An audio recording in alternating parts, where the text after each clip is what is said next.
ಇದು ಅಲ್ರಿ, ಇದು ಅಲ್ಲ ಜೀವನ. ಮಹಾಭಾರತದ ಒಂದು ಘಟನೆ ನಡೀತು. ಮಹಾಭಾರತದೊಳಗೆ ಒಂದು ಘಟನೆ ನಡೀತು. ಏನು ಘಟನೆ? ಪಾಪ ಬ್ರಾಹ್ಮಣ ರೈತ, ಏನ್ರಿ ಬ್ರಾಹ್ಮಣರವ ರೈತ, ಪ್ರತಿನಿತ್ಯನೂ ಕೂಡ ಬೆಳಗಿನ ಜಾವ ಅವಾಗೆಲ್ಲ ಬೆಳಿಗ್ಗೆ 4 ಗಂಟೆಗೆ ಎದ್ದು ಎಲ್ಲ ರೈತರು ಕೂಡ ಎತ್ಗಳು ಹೊಡ್ಕೊಂಡು ನೇಗಿಲು ಗಳೆನೋ ತೊಗೊಂಡು ಹೋಗಿ ಹೊಲ್ದಾಗ ನೇಗಿಲು ಹೊಡಿತಿದ್ರು. ಅವಾಗೆಲ್ಲ ಬೆಳಗ್ಗೆ 4 ಗಂಟೆಗೆ ಎಲ್ಲರೂ ಪದ ಹಾಡ್ತಿದ್ರು. ಎಲ್ಲರೂ ಹೊಲ್ದಾಗೂ ರೈತರು ಪದ ಹಾಡ್ಕೊಂತ ಏನ್ರಿ ನೇಗಿಲು ಹೊಡೆಯವರು ನೇಗಿಲು ಹೊಡಿತಿದ್ರು, ಗಳೆ ಹೊಡೆಯವರು ಗಳೆ ಹೊಡಿತಿದ್ರು. ಅವಾಗೆಲ್ಲ ನಸಿಕೆಗೆ 4 ಗಂಟೆಗೆ ಎದ್ದು ಹೋಗ್ತಿದ್ರು. ಈಗೆಲ್ಲ ಎಲ್ಲಿ ಅವ್ರಿ? ಮುಂಜಾನೆ 10ಕ್ಕೆ ಚಾ ಅತಾನ ಅಲ್ಲಿ ಹಾಸಿಗೆ ಮಕ್ಕೊಂಡು. ಹೊಲ್ದಾಗ ಗಂಡ್ಮಕ್ಳಿಗೆ ಕೆಲಸ ಇಲ್ಲ, ಮನೆಯಾಗಿಂದ ಹೆಣ್ಮಕ್ಳಿಗೆ ಕೆಲಸ ಇಲ್ಲ. ಏನದು ಹೇಳ್ರಿ, ನಿಮ್ಮದು ಎಲ್ಲ ಮಷಿನ್ ಬಂದು ಬಿಟ್ಟಾವ. ಈಗ ರೊಟ್ಟಿ ಯಾರೂ ಬಡಿಯಲ್ರಿ. ಈಗ ಮೊನ್ನೆ ನಾ ಇಲ್ಲೆಲ್ಲೇ ಪುರಾಣಕ್ಕೆ ಹೋಗಿದ್ದೀನಿ ರೀ. ಹಿಂಗೆ ಅದು ಹಿಂಗೆಲ್ಲ ಡಿಸೈನ್ ಇದ್ದು ರೊಟ್ಟಿ. ನಾನು ಇದು ಹ್ಯಾಂಗೆ ಡಿಸೈನ್ ಇದು ಬೆಲ್ಲುಣಿಗೆ ಲಟ್ಟಿಸ್ತಾರತ್ತ, ಬಡಿಲಕ್ಕೆ ತಾಕತ್ತಿಲ್ಲ. ರೊಟ್ಟಿ ಬೆಲ್ಲುಣಿಗೆ ಲಟ್ಸೋದು ಬಂದದ ಈಗ ಪರಿಸ್ಥಿತಿ, ಏನು ರೀ? ಅದನ್ನು ಹೋಗ್ಯದ. ಈಗ ಮಷಿನ್ ಬಂದುಬಿಟ್ಟ. ರೊಟ್ಟಿ ಮಾಡೋಕೆ ಮಷಿನ್ ಬಂದಾದ, ಚಪಾತಿ ಮಾಡೋಕೆ ಮಷಿನ್ ಬಂದಾದ, ಏನು ರೀ? ಅನ್ನ ಕೂತದಿಲ್ಲ ನೋಡೋಂಗಿಲ್ಲ, ಅದಕ್ಕೂ ಕೂಡ ಮಷಿನ್ ಬಂದ. ಅದಕ್ಕೆ ಏನಂತ ನಾ ಕುದ್ದಿನೇ ಯವ್ವ ತಂದು 3 ಸಾರಿ ಚೀರ್ತಂದ್ರೆ ಅದ್ರ ಕಿವಿ ಹಿಡ್ದು ಇಳಿಸೋದು. ಅದು ಕುದಿಯಲ್ದಕ್ಕೆ ಅಲ್ಲೇ ಮಿಜ್ಜದ್ದು ಹೋಗಲ್ಲಕ್ಕೆ, ಏನು ರೀ? ಅದಕ್ಕೂ ಮಷಿನ್ ಬಂದದ, ಎಲ್ಲದಕ್ಕೂ ಮಷಿನ್ ಬಂದದ. ಅಪ್ಪಿ ತಪ್ಪಿ ಗಂಡು ಊಟಕ್ಕೆ ಕೂತಿದ್ದ, ಒಂದೇಳಿ ಶೇಂಗಾದ ಹಿಂಡಿ ಅನ್ನೋದ್ರಾಗ ಹಾಗೆ 4 ಕಾಳು ಶೇಂಗಾ ಒಂದಿಟ್ಟು ಉಪ್ಪು ಹೋಗ್ಯಾನ ಗೊಯ್ ಏನಂತ ತಿರುವನ ಅದೇ ಡಬ್ಬ ಹೊಡ್ಯೋದು. ಮೈಯಿಂದ ಇನ್ನೊಬ್ಬ ಬಂದಂದ್ರೆ ಅವನಿಗೆ ಹಿಂಡಿನೂ ಬೇಡ ಹೆಂಡಿನೂ ಬೇಡ, ಏನು ರೀ?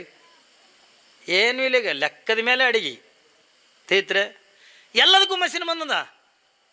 ಇನ್ನೊಂದು ಮಷಿನ್ ಒಂದು ಬಂದದ, ಹೈರಾಣ ಆಲಕತ್ತೀರಿ. ಉಣಸ ಮಷಿನ್ ಬಂದದ ಒಂದು ಇಲ್ಲಿ ಗುಲ್ಬರ್ಗಕ್ಕೆ. ಅಂದ್ರೆ ಹಿಂಗೆ ಗಂಗಳದನ್ನು ಹಿಡ್ಕೊಂಡು ಹಿಂಗೆ ತೋಳೋದು, ಕೈ ಮಡ್ಸೋದು, ಸೀದಾ ಮಾಡೋದು, ಎಷ್ಟು ಹೈರಾಣ ಆಲಕತ್ತೀರಿ. ಅದಕ್ಕೊಂದು ಮಷಿನ್ ಬಂದದ. ಅಲ್ಲಿ ಗುಲ್ಬರ್ಗ ಹಾಸ್ಪಿಟಲ್ದಾಗ ನೋಡಿನ. ಅದಕ್ಕೆ ಅದು ಮಷಿನಕ್ಕೆ ಚಮಚಕ್ಕೆ ಅವ್ನು ಬಾಯಿಗೆ ಅಡ್ಜಸ್ಟ್ ಹಂಗೆ ಕರೆಕ್ಟ್ ಕುಂದ್ರಿಸಿರ್ತಾರೆ. ರೆಡಿಯೇನೋ? ಹ್ಞೂ ರೀ ಸರ್ ಅಂದ್ಕೂಳೆ ನಾವು ಬೊಗಣ್ಯಾಗ ಪಾಯಸ ಗೀಸ ಮಾಡಿ ಇಟ್ಟಿರ್ತಾರೆ. ಬಟನ್ ಹೊಡಿತಾರೆ. ಬಟನ್ ಹೊಡೆನ ಅದು ಚಮಚದ ತರ್ತದ, ಹಾಕ್ತದ ಹೋಗ್ತದ, ಹಾಕ್ತದ ಹೋಗ್ತದ. ಅದು ಬರೋದ್ರಾಗ ನುಂಗಿರ್ಬೇಕು. ಅದು JCB ಇದ್ದಂಗೆ ಅದು, ಏನ್ರಿ? ಅದು ಬರೋದ್ರಾಗ ನುಂಗಿರ್ಬೇಕು. ಹಾಂ, ನೀ ಎಲ್ಲರ ತಡಿ ಅಂದ್ರೆ ತಡೆಯಂಗಿಲ್ಲ. ಅದು ತರೋದು ಹಾಕೋದು ಹೋಗೋದು, ತರೋದು ಹಾಕೋದು ಹೋಗೋದು. ಅಪ್ಪಿ ತಪ್ಪಿ ಎಲ್ಲ ಹಿಂಗೆ ತಿಂಡಿ ಗುಂಡು ಕೊಟ್ಟದ ಆ ಕಡೆಗೆ ಸೊಂಡಿ ಮಾಡಿದೆ. ಕಿವಿ ಸಿಕ್ಕರೆ ಕಿವ್ಯಾಗ ಆಗ್ತದೆ, ಮೂಗು ಸಿಕ್ಕರೆ ಮೂಗನಾಗ ಹಾಕಿ ಹೋಗಿಬಿಡ್ತದೆ. ಅದು ಮಷಿನ್ ಅದು ಪಾಪ, ಹೌದಲ್ಲ? ಅದನ್ನು ತರಿಸುವರಿ ಹೈರಾಣ ಆಗತ್ತೆ. ಹೊಲ್ದಾಗ ಗಂಡ್ಮಕ್ಳಿಗೆ ಕೆಲಸನೇ ಇಲ್ಲ, ಎಲ್ಲ ಟ್ಯಾಕ್ಟ್ರ್ ಮೇಲೆ ಬಂದುಬಿಟ್ಟದ. ಈಗ ಬಿತ್ತೋದು ಟ್ಯಾಕ್ಟ್ರ, ಹರಗದ ಟ್ಯಾಕ್ಟ್ರ, ಏನ್ರಿ? ಮುಂದೆ ಬೆಳೆದು ರಾಶಿ ಮಾಡೋದು ಕೂಡ ಏನ್ರಿ? ಅದಕ್ಕೂ ಕೂಡ ಮಷಿನ್ ಬಂದಾದ.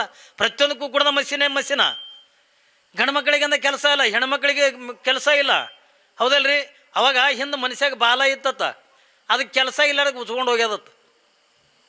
ಮನುಷ್ಯಾಗೂ ಬಾಲ ಇತ್ತತ್ತ, ಅದು ಕೆಲಸ ಇಲ್ಲದಕ್ಕೆ ಉಚ್ಕೊಂಡು ಹೋಗ್ಯದತ್ತ. ಮಂದಿ ಕೈ ಕೆಲಸ ಇಲ್ಲ, ಕೈ ಇಟ್ಟು ಉಚ್ಕೊಂಡು ಹೋಕ್ಕವ. ಕಾಲು ಕೆಲಸ ಇಲ್ಲ, ಕಾಲಿಗೆ ಇಟ್ಟು ಉಚ್ಕೊಂಡು ಹೋಕ್ಕವ. ತಿರುಗಿ ಹೋಗಿರತ್ತಂದು ಕಾಲು ಕೆಲಸ ಮಾಡ್ಲಕತ್ತಾವ.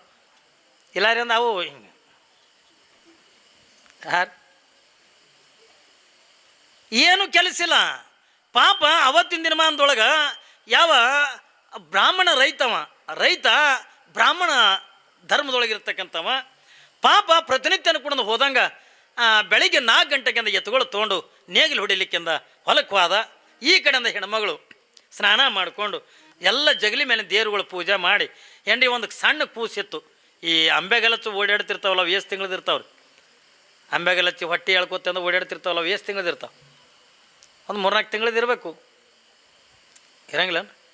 ಏಟ್ರದಿರ್ತಾವೆ ಹೊಟ್ಟೆ ಎಳ್ಯಾಕೆ ಕೂಸ್ಕೊಳ್ರಿ. ಎಷ್ಟು ತಿಂಗಳದಾಗ ಹೊಟ್ಟೆ ಎಳಿತಾವೆ? 1 ವರ್ಷಕ್ಕೆ? ಹಾಂ, ನೀವು ಕೂಸುಗಳಾರ ನೋಡಿರಿ ಇಲ್ಲಿ ಊರಾಗ? ಹಾಂ ಹೊಟ್ಟೆ ಎಷ್ಟು ತಿಂಗಳಿಗೆ ಎಳಿತಾವೆ? ಅದು ಹೊಟ್ಟೆ ಎಳೆ ಕೂಸ ಪಾಪ. ಅದಕ್ಕೆಲ್ಲ ಮೈಗೆ ತೊಳೆದು ಎಲ್ಲ ಚಂದ ಮಾಡಿ, ಏನ್ರಿ? ಅದಕ್ಕೂ ಶೃಂಗಾರ ಮಾಡಿ, ತಾನು ಮಡಿ ಬಟ್ಟೆ ಉಟ್ಕೊಂಡು ದೇವ್ರ ಪೂಜೆ ಗೀಜೆ ಎಲ್ಲ ಮಾಡಿ, ಹೆಣ್ಣು ಮಗಳು ಏನು ಮಾಡಕತ್ತಾಳ ತಗೊಂಡೆ ಕೇಳಿದ್ರೆ ಮನೆಯಾಗಿಂದ ರೊಟ್ಟಿ ಮಾಡಕತ್ತಾಳ, ಅಡುಗೆ ಮಾಡಕತ್ತಾಳ. ಅವಾಗೆಲ್ಲ ಈಗ ನಂಗೆ ಗ್ಯಾಸಿನ ಒಲೆ ಇದ್ದಿದ್ದಿಲ್ಲ, ಏನ್ರಿ? ಅವಾಗಿನ ದಿನಮಾನದೊಳಗೆ ಏನ್ರಿ? ಮಹಾಭಾರತದ ಕಾಲದೊಳಗೆ ಈ ರೀತಿಯಾಗಿ ಕುಂಬಾರಿಂದ ಒಲಿ ಮಾಡ್ದಂಗೆ ಮಾಡ್ತಿದ್ದಲ್ಲ. ಅವಾಗ ಕೆಸರಿನ ಮುದ್ದಿನಿಂದ ದೊಡ್ಡ ಹಂಸ, ದೊಡ್ಡ ಒಲಿ. ಅವಾಗ ಏನ್ರಿ? ಪಾಪ ಹಂಚಿಟ್ಟಂದ ರೊಟ್ಟಿ ಮಾಡಕತ್ತಾಳ. ಗಂಡ ಆಕೆ ರೊಟ್ಟಿ ಮಾಡೋದ್ರಾಗನೆ ಗಂಡ ಹೊಲದಿಂದ ಮನೆಗೆ ಬಂದ, ಎತ್ಗಳು ಹೊಡ್ಕೊಂಡು. ಯಾವಾಗಿಂದ ಮನೆಗೆ ಬಂದ ಪಾಪಕ್ಕೆ ಅಂದ್ಲು, ಯಾಕ್ರಿ ಇಟ್ಟು ಜಲ್ದಿ ಬಂದಿರಿ? ದಿನ ಏನ್ರಿ 10-11 ಗಂಟೆಗಿಂದ ಬರವ ಅವತ್ತು ತಿರುಗಿಂದ 7 ಗಂಟೆಗೆ ಮನೆಗೆ ಬಂದುಬಿಟ್ಟಾನ. ಅವಾಗ ಹೆಂಡತಿಗೆ ಹೇಳದ, ಯಾಕೋ ಇವತ್ತು ನನ್ನ ತಲೆ ನೋಯ್ಲಕತ್ತದ, ಹೊಲ್ದಾಗ ಒಂದಿಷ್ಟಂದ ಉಲ್ಟಿ ಆಯಿತು, ತಲೆ ಅಂದ್ರೆ ತಲೆ ನೋಯ್ಲಕತ್ತದ, ಅದಕ್ಕೆ ಇವತ್ತು ಯಾಕೋ ನನಗೆ ನೇಲಿ ಹೊಡ್ಲಿಕ್ಕೆ ಮನಸ್ಸಾಗಲಿಲ್ಲ, ಅದಕ್ಕೆ ನಾನು ತಿರುಗಿ ಬಂದೀನಿ ಎತ್ತಿಕೊಂಡಂದ.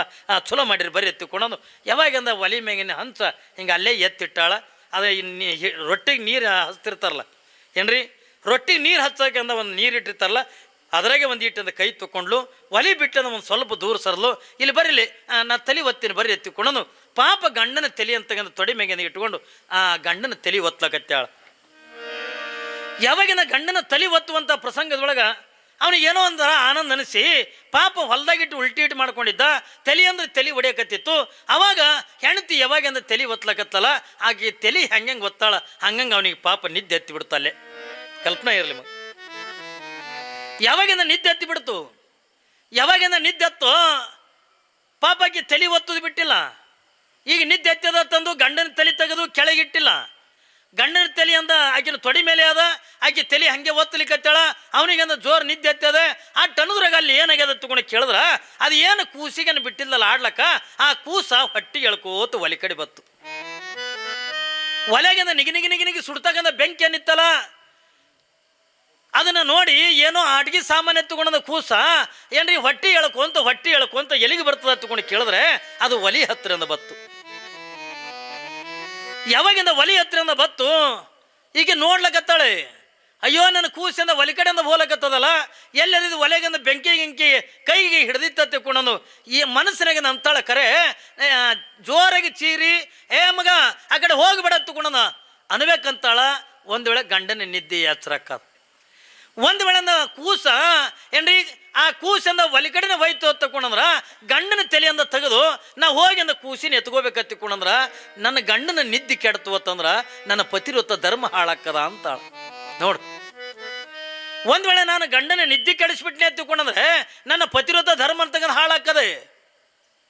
ಯಾವಾಗಿಂದ ಕೂಸ ಹೋಗುವುದನ್ನು ನೋಡ್ಲಿಕ್ಕತ್ತಾಳ, ಅದು ಆಡ್ಕೋತ ಹೋಗಿ ಎಲ್ಲಿಗೆ ಹೋಗ್ಯದ ತಗೊಂಡು ಕೇಳಿದ್ರ ಅದು ಏನು ದೊಡ್ಡ ಒಲಿ ಇದ್ವಲ್ಲ, ಒಲಿ ಮ್ಯಾಲ ಹೋಗಿ ಕೂತದ. ಏನ್ರಿ ಒಲಿ ಮ್ಯಾಲೆ ಹೋಗಿ ಕುಂತ. ಯಾವಾಗಿಂದ ಒಲಿ ಮ್ಯಾಲಿಂದ ಹೋಗಿ ಕುಂತದ, ಇದನ್ನೆಲ್ಲ ಕಣ್ಣಾರೆ ನೋಡಕತ್ತಾಳ. ಮನಸ್ಸಿನಾಗಂತಾಳ, ಅಯ್ಯೋ ನನ್ನ ಕೂಸಿಂದ ಬೆಂಕಿ ಕಡೆಯಿಂದ ಹೋಲಕತ್ತದಲ್ಲ, ಒಲಿ ಮ್ಯಾಗಿಂದ ಹೋಗಿ ಕೂತಲ್ಲ, ಇದು ಏನು ಮಾಡ್ತದ ಏನೋ ತಿಳ್ಕೊಂಡು ಅಂತಾಳ. ಮನಸ್ಸಿನಾಗಂತಾಳ ಕರೆ ಅಪ್ಪಿ ಅಂದ ಗಂಡಗಿಂದ ಎಬ್ಬಿಸಿ ಹೋಗಿಂದ ಕೂಸಿನಿಂದ ತಗೊಂಡು ಎತ್ತಿಕೊಂಡಂದ್ರ ನನ್ನ ಪತಿರೊತ್ತ ಧರ್ಮ ಹಾಳಾಕ್ಕದಲ್ಲ, ಯಾಕೆ ನನ್ನ ಮಗನೇ ಸತ್ರ ಸಾಯವಲ್ನಕ್ಕ ಏನ್ರಿ, ನಾನು ನನ್ನ ಗಂಡ ಇಟ್ಟು ಪ್ರೀತಿಯಿಂದ ಇದ್ದೇ ಬತ್ತಿಕೊಂಡಂದ್ರ ಇಂಥ 10 ಮಕ್ಕಳನ್ನ ಹಡಿಬೋದು, ಯಾಕೆ ಅದೊಂದು ಮಗ ಸತ್ರ ಸಾಯಲಕ್ಕತ್ತಂದು ಆ ಕೂಸಿನ ನೋಡ್ಕೊತೇನೆ ಹಂಗೆ ಕುಂತ್ಲು. ಹೋಗಿಂದ ಕೂಸಿನಿಂದ ಎಬ್ಬಿಸ್ಲಿಲ್ಲ, ಯಾವಾಗಿಂದ ಕೂಸಿನಿಂದ ತಗೊಳ್ಳಿಲ್ಲ, ಗಂಡನಿಂದ ಎಬ್ಬಿಸ್ಲಿಲ್ಲ. ಯಾವಾಗ ಆ ಕೂಸಿನ ನೋಡ್ಕೋತ ಸುಮ್ಮ ಕುಂತಾಳೆ. ಹಿಂಗೆ ಅದು ಕೂಸು ಏನು ಮಾಡ್ತು, ಒಳಗಿನ ಬೆಂಕಿ ಇತ್ತಲ್ಲ, ಆ ಬೆಂಕಿ ಹಿಂಗೆ ನಿಗಿ ಸುಡ್ತಕ್ಕಂಥ ಬೆಂಕಿ ಇತ್ತು. ಅದನ್ನು ಕೆಂಪಗಿಂದ ಕಂಡ ಕೊಳ್ಳೇನ ಆ ಒಲೆ ಮೇಲೆ ಕುಂತು ಬಗ್ಗಿ ಆ ಬೆಂಕಿ ಹಿಂಗೆ ತಗೋಬೇಕಂತೇಳಿ ಹೋಗೋದ್ರಾಗ ತಲೆ ತೆಳಕು ಮಾಡಿ ಬೆಂಕಿಗೆ ಬಿದ್ದು ಬಿಡ್ತು ಕೂಸು. ಯಾವಾಗಿಂದ ತಲೆ ತೆಳಕು ಮಾಡಿ ಬೆಂಕಿಯಾಗಿಂದ ಕೂಸು ಬಿತ್ತು, ಅವಾಗಿಂದ ಇದನ್ನು ನೋಡಿಂದ ಆಕಿ ಕಣ್ಣು ಮುಚ್ಚಿಬಿಟ್ಲು. ಯಾವಾಗಿಂದ ತಲೆ ತೆಳಕು ಮಾಡಿ ಬೆಂಕಿಯಾಗಿನ ಕೂಸು ಬಿತ್ತಲ್ಲ, ಯಾವಾಗ ಈ ಹೆಣ್ಣು ಮಗಳನ್ನ ಕಣ್ಣು ಮುಚ್ಚಿಬಿಟ್ಲು. ಯಾವಾಗಿಂದ ಕಣ್ಣು ಮುಚ್ಚಲು ಸ್ವಲ್ಪ ಹೊತ್ತು ಬಿಟ್ಟು ಯಾವಾಗಿಂದ ಕಣ್ಣು ತೆಗೆದು ನೋಡ್ತಾಳ, ಆ ಕೂಸು ಏನ್ರಿ ಆಗಿತ್ತೆ ಅನ್ನೋ ತಗೊಂಡು ಕೇಳಿದ್ರೆ ಅವಳಲ್ಲಿರ್ತಕ್ಕಂಥ ಪತಿರೊತ್ತ ಧರ್ಮ ಅದು ಬೆಂಕಿ ಇರ್ತಕ್ಕಂಥ ಹೋಗಿ ಗುಲಾಬಿ ಹೂವಾಗಿ ಹೂವಿನ ಜೊತೆಯೊಳಗಿಂದ ಆ ಕೂಸ ಆ ಹೂವಿನಾಗಿಂದ ಬಿದ್ದು ಆಟ ಆಡಕತ್ತಿತ್ತು. ನೋಡ್ರಿ ಅವ್ರ ಮನಸ್ಸು ಹೆಂಗಿರ್ಬೇಕ್ರಿ. ಅದಕ್ಕಾಗಿ ನಂತರ ಸತಿಪತಿಗಳೊಂದಾದ ಭಕ್ತಿ ಹಿತವಾಗಿ ಪುದುಸುವಂಗೆ ಗಂಡ ಹೆಂಡತಿ ಮನಸ್ಸಂತಕ್ಕಂಥ ಒಂದಾಗಿತ್ತು ಅಂತಂದ್ರೆ, ಭಕ್ತಿ ಒಂದಾಗಿತ್ತು ಅಂತ ತಿಳ್ಕೊಂಡಂದ್ರೆ ಪರಮಾತ್ಮ ಯಾವುದೋ ರೂಪದೊಳಗಿಂದ ಬಂದು ನಮ್ಮನ್ನು ಕಾಪಾಡ್ತಾನೆ. ಹೌದಲ್ರಿ? ಅದಕ್ಕಾಗಿ ಶರಣರಂತಾರೆ ಸತಿಪತಿಗಳೊಂದಾದ ಭಕ್ತಿ ಹಿತವಾಗಿ ಪುದುಸುವಂಗೆ, ಸತಿ ಪತಿಗಳೊಂದಾಗದ ಭಕ್ತಿ ಅಮೃತದೊಳಗೆ ವಿಷ ಬೆರೆಸಿದಂತೆ ಕಾಣ ರಾಮನಾಥ. ಅಪ್ಪಿ ತಪ್ಪಿಂದ ಗಂಡ ಹೆಂಡತಿ ಮನಸ್ಸು ಒಂದಿದ್ದಿದ್ದಿಲ್ಲ, ಪ್ರತಿನಿತ್ಯ ಅನುಗುಣದ ಗಂಡ ಹೆಂಡತಿ ಜಗಳಾಡ್ತಿದ್ರು. ಅದಕ್ಕಾಗಿನ ಬಸವಣ್ಣವ್ರು ಇನ್ನೊಂದು ವಚನ ಹೇಳ್ತಾರೆ, ಗಂಡ ಶಿವದೇವರ ಭಕ್ತ, ಹೆಂಡತಿ ಮಾರಮ ಸಣೆಯ ಭಕ್ತಿ, ಗಂಡ ಕೊಂಬುದು ಪಾದೋದಕ ಪ್ರಸಾದ, ಹೆಂಡತಿ ಕೊಂಬುದು ಸುರೇಮಾಂಸ.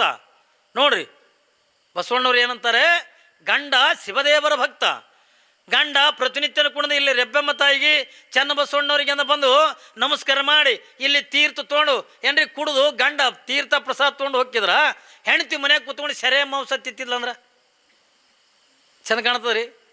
ಗಂಡ ಈ ರೆಬ್ಬೆಮ್ಮ ತಾಯಿಗೆ ಬಂದ ಈಕೆ ಮಾರಮ್ಮ ಸಣಿಯ ಭಕ್ತಿಗೆ ಅಂದ ಹಾದ್ಲತ್ತಂದ್ರ ಗಂಡ ಕೊಂಬುದು ಪಾದೋದಕ ಪ್ರಸಾದ, ಹೆಂಡತಿ ಕೊಂಬುದು ಸುರೇ ಮಾಂಸತ್ ಅಂದ್ರ ಗಂಡ ಪ್ರತಿನಿತ್ಯನು ಕೂಡ ಇಲ್ಲಿ ರೆಬ್ಬಮ್ಮ ತಾಯಿಗೆ ಬಂದು ಚನ್ನಬಸವಣ್ಣವರಿಗೆ ಬಂದು ಏನ್ರಿ ಊರಾಗಂದು ಶಾಣ ಬಸಪ್ಪನ ಗುಡಿ ಅದ, ಮಾದೇವನ ಗುಡಿ ಯಾವ್ಯಾವ ಗುಡಿ ಅದಾವಲ್ಲ ಅಲ್ಲಿ ಹೋಗಿ ಅಂದ ನಮಸ್ಕಾರ ಮಾಡಿ ಏನು ಪಾದೋದಕ ಪ್ರಸಾದ ತೊಗೊಂಡಂದ ಅವ ಬರ್ತಿದ್ದ. ಈಕೆ ಹೆಂಡತಿ ಆ ದೇವರ ಈ ದೇವರ ತಗೊಂಡು ತಿರುಗಾಡಿ ಮನ್ಯಾಗ ಕೂತ್ಕೊಂಡು ಸೆರೆ ಕುಡಿತಿದ್ಲು, ಮಾಂಸ ತಿತ್ತಿದ್ಲು ಹತ್ತಿಕೊಂಡಂದ್ರ ಇದಕ್ಕೆ ಸಂಸಾರ ಅಂತಾರೇನ್ರಿ? ಸಂಸಾರ ಅನ್ನಂಗೆ ಎತ್ತ ಎರಿಗಳಿತ್ತು, ಕ್ವಾಣ ಕೆರಿಗಳಿತ್ತು ಅಂತಾರಿಲ್ಲ. ಅವ ಹೇಳಬೇಕು, ಹೋಗು ರೆಬ್ಬಮ್ಮ ತಾಯಿ ಗುಡಿಯಾಗಂದ ಪ್ರವಚನ ಹಚ್ಚಾರ, ಗಡಿಗುಡುಗ ಸ್ವಾಮಿಗಳು ಪ್ರವಚನಕ್ಕೆ ಬಂದಾರ, ಹೋಗಿ ಚಂದಾಗಿ 4 ಮಾತು ಕೇಳು. ಅದು ಗಂಡ ಅನ್ನ ನಾ ಯಾಕೆ ಹೋಲಿ, ನಾ ಇಲ್ಲೇ ಕುಂಬಿ ಮ್ಯಾಗ ಕುಂದಿರ್ತೀನಿ ಅದು ಹೆಂಗ್ರಿ? ಅಲ್ಲ ಪುರಾಣ ಕೇಳಕ್ಕೆ ಹೋಗಿ ಚಂದಾಗಿ ರೆಬ್ಬಮ್ಮ ತಾಯಿ ಗುಡಿ ಕಟ್ಟ್ಯಾರ, ಎಷ್ಟು ಸುಂದರ ಕಟ್ಟ್ಯಾರ ಏನ್ರಿ, ಕಳಸಾರೋಣ ಅದ, ಬೆಳ್ಳಿ ಮೂರ್ತಿ ಮಾಡಿಸ್ಯಾರ, ಅಟ್ಟು ವೈಭವದ ಕಾರ್ಯಕ್ರಮ ನಡೆದದ.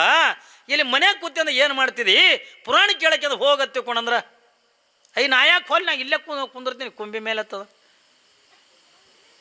ಮತ್ತು ಅವ ಗಂಡು ಹೇಳ್ಬೇಕು, ರೆಬ್ಬಮ್ಮ ತಾಯಿ ಗುಡಿಯಾಗಂದ ಪುರಾಣ ಹಚ್ಚಾರ, ನೀವು ಒಂದೇ ಹಾದಿಗೆ ಇದೆ ಅನ್ಬೇಕು, ನೀವು ಒಂದೇ ಹಾದಿ ಅಂದ್ರೆ ನೋಡಿ ಅನ್ಬೇಕು.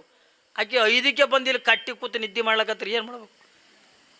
ನಾಯಕ್ ಹೋಗ್ಬಾರ್ದು, ನಾ ಹೋಗಕ್ಕಿನ ತಗೊಂಡು 5ಕ್ಕೆ ಬಂದು ಕಟ್ಟಿ ಟೇಕಕ್ಕೆ ಕೊಟ್ಟು ನಿದ್ದೆ ಹೊಡ್ಲಕತ್ತ, ಏನು ಮಾಡೋಕ್ಕಾಗಂಗಿಲ್ಲ. ಅವ್ಕೆ ಸಂಸಾರ ತಗೊಂಡು ಅನ್ನಂಗಿಲ್ಲ ಅಂತಾರೇನ್ರಿ, ಅದಕ್ಕೆ ಸಂಸಾರ ತಗೊಂಡು ಅನ್ನಂಗಿಲ್ಲ. ಅದಕ್ಕಾಗಿನಿಂದ ಯಾರು ದಾಶಿಮಾರಿ ಏನಂತಾರೆ, ಸತಿಪತಿಗಳೊಂದಾದ ಭಕ್ತಿ ಹಿತವಾಗಿ ಶಿವಂಗೆ. ಅದೇ ಭಕ್ತಿನೇ ಅದೇ ಪ್ರೀತಿಯಿಂದ ಇರ್ತಕ್ಕಂಥ ಜೀವನನೇ ಭಗವಂತನಿಗಿಂತ ಪ್ರಿಯ ಆಗ್ತದೆ ಹೊರತಾಗಿ ನಾವೇನು ದಿನನಿತ್ಯನ ಕೂಡ ಕಚ್ಚಾಡ್ತೀವಲ್ಲ, ಒಂದೊಂದು ಮನೆತನದಾಗ ಭಯಂಕರ ಕಿರಿಕಿರಿ ಇರ್ತದೆ ರೀ. ನೋಡ್ಬೇಕು ನೀವು, ಗಂಡ ರೊಟ್ಟಿ ಮಾಡೋದು ನಾಯಕ ರೊಟ್ಟಿ ಮಾಡಿ ನಾ ಗಿಟ್ಟಿನೇ ಮಾಡಕ್ಕೆ, ಗಂಡ ಪಲ್ಯ ಮಾಡತ್ತದ ನಾಯಕ ಪಲ್ಯ ಮಾಡಿ ನಾ ಪಿಲ್ಯನೇ ಮಾಡಕ್ಕೆ. ಮದುವೆ ಕುತ್ಕೊಂಡು ಏನು ಮಾಡ್ಬೇಕು ರೀ, ಒಬ್ಬನಿಗೆ ಸಾಕಾಗಿತ್ತ, ಸಾಕಾಗಿ ನಾ ಕೂಡಲು ಸಂಗಮಕ್ಕೆ ಹೊಂಟೀನಿ, ನೀ ಬರಬೇಡ ಅನ್ನತ್ತ. ಅಂದ್ರೆ ಬರಬೇಡ ಅಂದರೆ ಬರ್ತಾಳ ಅಂತ ಗೊತ್ತಿತ್ತವನಿಗೆ. ನಾ ಕೂಡಲು ಸಂಗಮಕ್ಕೆ ಹೊಂಟೀನಿ, ನೀ ಬರಬೇಡ ಅನ್ನತ್ತ. ನಾ ಯಾಕೆ ಬರಬಾರ್ದು, ನಾನು ಬರೋಕ್ಕಿನಿ ಅನ್ಲತ್. ಬಾ ಅಂದ. ತಾನು ಒಂದು ಸೀರೆಗೆ ಪಾರಿ ಇಟ್ಕೊಂಡು ಹೋದ ಕೂಡ ಅಲ್ಲಿ 2 ನದಿ ಕೂಡ ನೋಡ್ರಲ್ಲಿ. ಇವ ಏನು ಮಾಡೋದು, ಬಟ್ಟೆ ಗಿಟ್ಟೆ ಕಳೆದ ಅಗದಿ ನದಿಯಾಗ ಈಸಾಡ್ಲಕ್ಕತ್ತ. ಇವನು ನೋಡಿ ಈಕಿನೂ ಹೊಂಟ್ಲು, ಬ್ಯಾಡ ಬರಬೇಡ, ಅಲ್ಲೇ ಮ್ಯಾಲೆ ನೀರು ತಂದು ಕೊಡ್ತೀನಿ, ನೀ ಬರಬೇಡ, ನೀರು ಭಾಳವ ಅಂದ. ನಿನಗಿಲ್ಲ ನನಗೇ ಇರ್ತಾವ ನೀರು ಭಾಳ, ನಾ ಬರೋಕ್ಕಿನಿ ಅಂದ್ಲು. ಬಾ ನೀನು ತಂದಿದ್ದೆ ಅದಕ್ಕೆ ತಂದೀನಿ. ಮತ್ತು ಏನು ಮಾಡ್ಬೇಕ್ರಿ, ಬಾ. ಯಾವಾಗಿಂದ ಬಂದು ಮೊಳಕಲ್ತನ ನೀರು ಬಂದು, ಬ್ಯಾಡ ಮುಂದೆ ಬರಬೇಡ, ನೀರು ಭಾಳವ, ಮುಂದೆ ಬರಬೇಡ, ನಾ ಬರೋಕ್ಕಿನಿ ಅಂದ್ಲು. ಬಾ ಅಂದ. ಟೊಂಕಿ ಬಂದು ನೀರು, ಬರಬೇಡ ಮುಂದೆ ನೀರು ಭಾಳವ, 2 ನದಿ ಕೂಡ್ಯಾವಿಲ್ಲಿ, ನಿನಗೆ ಕೂಡಿಲ್ಲ ನನಗೆ ಕೂಡ್ಯಾವ. ಗಂಡಗ ಏನ್ರಿ, ನಿನಗೆ ಕೂಡಿಲ್ಲ ನನಗೆ ಒಬ್ಬಕ್ಕಿಗೆ ಕೂಡಿರ್ತಾವೆ 2 ನದಿ. ಬ್ಯಾಡ ಮುಂದೆ ಬರಬೇಡ ತಗೊಂಡು ಎಷ್ಟು ಹೇಳ್ದ ಕೇಳಿಲ್ಲ, ನಾ ಬರೋಕ್ಕಿನಿ ಅಂದ್ಲು. ಬಾ ಅಂದ. ಕುತ್ತಿಗೆ ಬಂದು, ಇನ್ನು ಮುಂದೆ ಬರಬೇಡ, ಈಗ ನೀರು ಭಾಳವ, ಕುತ್ತಿಗೆ ಬಂದವ ನೀರು, ಬರಬೇಡ. ನಿನಗೆ ಕುತ್ತಿಗೆ ಬಂದ್ರೆ ನಡೀತದೆ, ನನಗೆ ಬಂದ್ರೆ ನಡೆಯಲ್ಲನು, ನಾ ಬರೋಕ್ಕಿನಿ ಅಂದು. ಬಾ ಹೇಳ್ತೀನಿ. ಅದು ಕಾಲು ಹಾರದು ಹೋಯ್ತು, ಕಾಲು ಹಾರಿ ಒಳಗೆ ಹಿಂಗೆ ಮುಣಗದು ತೆಲದು.